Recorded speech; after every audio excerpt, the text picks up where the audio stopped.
In front of me is POCO F6 and today I would like to show you how you can delete a password saved in Google Passwords Manager.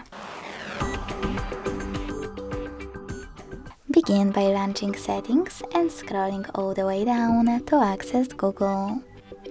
Then select All Services, tap on Autofill, Autofill with Google and Google Password Manager. Following that, click on any password that you wish to delete, enter your login method and hit the Delete button next to the Edit one. Then confirm your choice in the pop-up.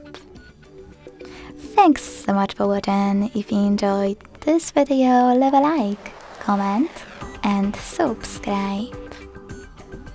Bye!